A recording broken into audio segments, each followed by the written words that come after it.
मुमताज बानू शेख वो महिला शहर प्रमुख थी, पूर्व काउंसिलर थी। જ્યારે વોર્ડ નંબર 10ની ચૂંટણી હતી ત્યારે અમને રામનગરમાં પ્રોમિસ આપેલું ધારાસભ્ય કિરીટ પટેલ ને કેમરભાઈ દેસાઈ ભુવાજીએ કે બેન તમને ટિકિટ આપીશું, તમારી બહુ મહેનત છે એટલે તમને ટિકિટ આપીશું। એના કારણે અમે ફોર્મ ભર્યું હતું વોર્ડ નંબર 10માં કોંગ્રેસના પક્ષમાં। એમને એમ કીધું તમારું મેન્ડેટ આવી જશે, એમ કરીને અમારા 2:30 વાગ્યા સુધી ફોર્મ ભરાયું એમને, અને આજ ફોર્મ ચકાસણી હતી તો મારું ફોર્મ રદ થયું। એના માટે મેં દીપકભાઈ શહેર પ્રમુખ સાહેબને પૂછ્યું કે દીપકભાઈ મારું ફોર્મ કેમ રદ કર્યું? તો દીપકભાઈ એમ કહેવા માંડ્યા કે સમીકરણો નહોતા। તો મેં એમને કીધું કે સમીકરણો નહોતા કેમ? સમીકરણો નહોતા, સમીકરણ તો જે હતા એ જ હતા ને। વોર્ડ નંબર 10માં જનરલમાં મેં ફોર્મ ભર્યું હતું, મારી ટિકિટ કાપી અને ભાજપમાંથી આવ્યા પિનલબેનને કેમ ટિકિટ તમે આપી? એનું કારણ બતાવો। નો વોર્ડ નંબર 10માં જીતું એટલી ઉમેદવાર સક્ષમ ઉમેદવાર હતી તો પણ તમે મારી ટિકિટ કાપી અને પિનલબેનને ટિકિટ આપી। એમાં દીપક પટેલ, ધારાસભ્ય કિરીટ પટેલ અને મધુભાઈ પટેલ આ 3 જણો ભેગા થઈ અને મારી ટિકિટ કાપી।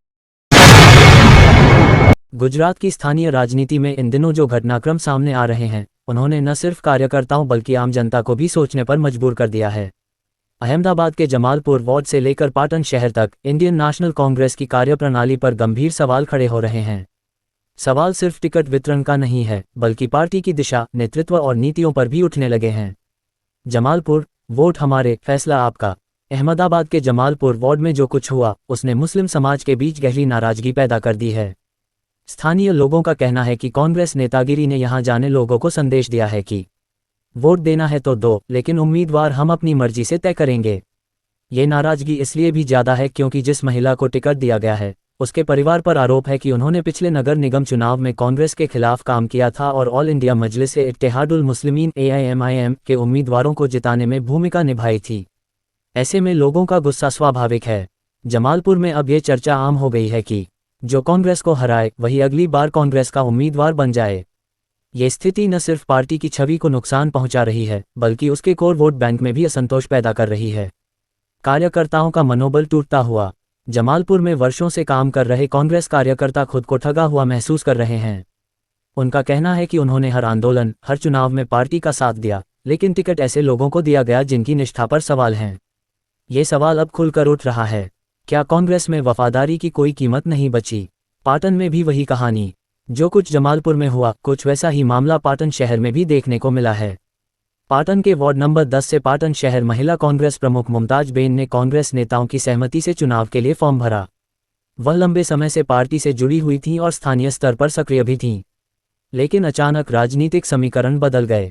बताया जा रहा है कि भारतीय जनता पार्टी BJP से पिछला चुनाव जीतने वाली पीनलबेन सोलंकी नाम की महिला को इस बार BJP ने टिकट नहीं दिया। इसके बाद वह महिला कांग्रेस में शामिल हो गईं और यहीं से पूरा खेल बदल गया। मुमताज बेन को झटका, बाहरी को टिकट। कांग्रेस ने अचानक अपना फैसला बदलते हुए मुमताज बेन को मैंडेट टिकट देने से इनकार कर दिया और BJP से आई नई महिला को उम्मीदवार बना दिया।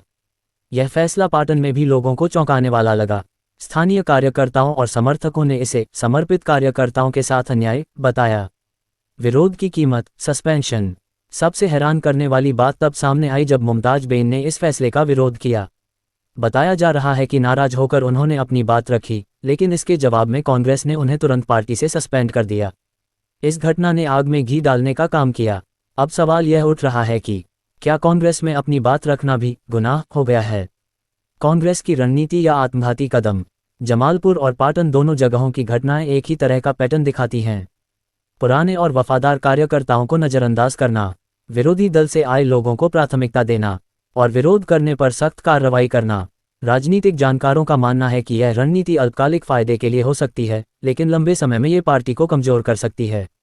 जनता का बदलता मूड। इन दोनों घटनाओं के बाद जनता के बीच कांग्रेस को लेकर मिश्रित प्रतिक्रिया देखने को मिल रही है।